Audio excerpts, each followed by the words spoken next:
ભાવનગરમાં જમિયતુલ ઉલમાએ હિન્દ દ્વારા 16મો રક્તદાન કેમ્પનું આયોજન।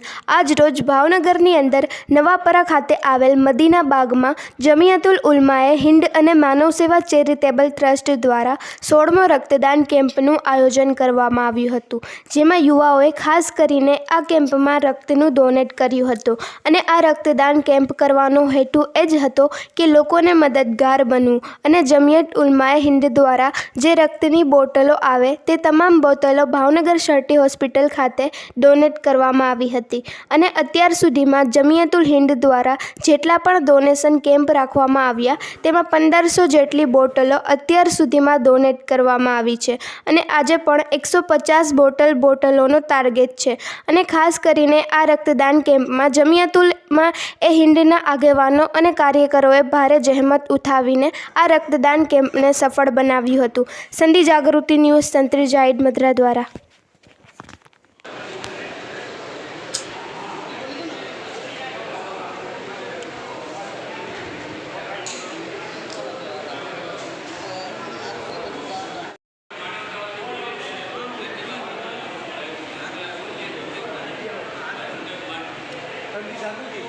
નામ હું મૌલાના મોહમ્મદ ઝકરિયા, અમારી સંસ્થા જમિયતે ઉલમા હિન્દ ભાવનગર, એમાં હું સેક્રેટરી છું અને અમારો આ જે પ્રોગ્રામ જે છે બ્લડ ડોનેશનનો, આ અમારો 16મો પ્રોગ્રામ છે અને આમાં જે બોટલો અમારી એકત્રિત થઈ છે એ બધી બોટલો અમે શર્ટી હોસ્પિટલને અમે અર્પણ કરીશું। અને આપનો કેટલો ટાર્ગેટ છે આમ લોહીની બોટલ એકત્રિત કરવાનો? અમારો 150 બોટલ સુધીનો ટાર્ગેટ છે અને અમે 11 વાગ્યાથી ચાલુ કર્યું અને ફૂલ જોશમાં અને ખૂબ ઉત્સાહ અને ઉમંગ સાથે અમારો પ્રોગ્રામ શરૂ છે।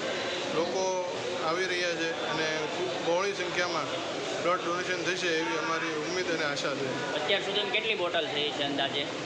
અત્યાર સુધી 15 કેમ્પ અમે કર્યા, 15 કેમ્પમાં લગભગ 1500-1700 બોટલ અમે શર્ટી હોસ્પિટલને આપી ચૂક્યા છીએ।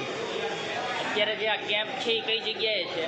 અમારો આ કેમ્પ મદીના બાગમાં છે, નવાપરામાં, અને દરેક લોકો અહીં આવીને પોતાનું બ્લડ ડોનેટ કરી શકે એવું અમારું જે ધ્યેય અને અમારી વ્યવસ્થા કરવામાં આવેલી છે। કેટલા વાગ્યા સુધી આ કેમ્પ છે? સાંજે 5 વાગ્યા સુધી અમારો આ કેમ્પ છે। આમાં ભાઈઓ અને તથા બહેનો દરેક આવીને બ્લડ ડોનેટ કરી શકે એવી અમે વ્યવસ્થા કરેલી છે।